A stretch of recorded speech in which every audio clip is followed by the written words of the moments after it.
Sano series review number 3, Mirzapur season 2. Well, I just completed the much awaited Mirzapur season 2 and it was a bit better than expected.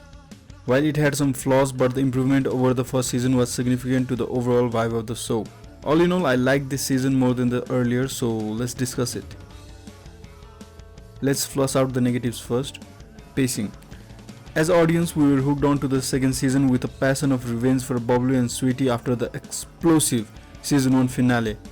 But as the season 2 progressed, the fire seemed to simmer down and the pacing bogged by other unnecessary subplots that either didn't need to exist or simply didn't make sense. Underutilization of the new characters or actors. Like the first season, this season also introduced some interesting characters played by capable actors. Mainly Tyagi twins played perfectly by Vijay Verma and Madhuri played by Isha Talwar. These two characters were the ones that piqued my interest on their introduction but failed to capitalize on the talent of the actors involved, mainly due to uninteresting character development and lower screen time. Now the question remains, is it worth the hype? Answer, yes it is. The Mirzapur season 1 was a good series but lacked something which the second season has done, a moment to breathe. A moment to take in all that has been happening on the screen, from character deaths to chunks of people being blown away.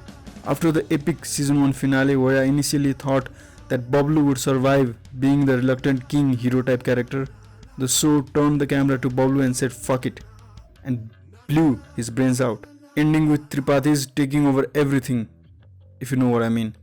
The wedding finale was epic, so after such a fantastic finale, the second season focused more on the emotional recovery from the events of the finale, with Guddu physically and emotionally recuperating along with Golu and his sister, with genuine moments of expression of self going through the pain of losing their loved ones as well as frustrated at their own incapacity, all the while pining for revenge.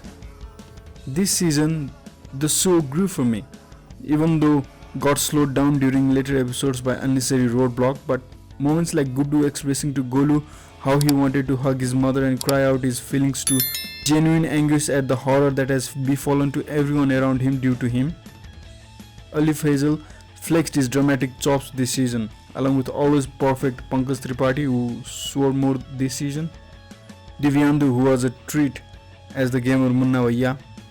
But the noteworthy performance, or the MVP performance for me this season, was delivered by Rasika Duggal as conniving Beena, Rajesh Telang as the grieving and justice craving father, and Anjum Sharma as Sarad, one of the best players in this Game of Thrones of Mirzapur.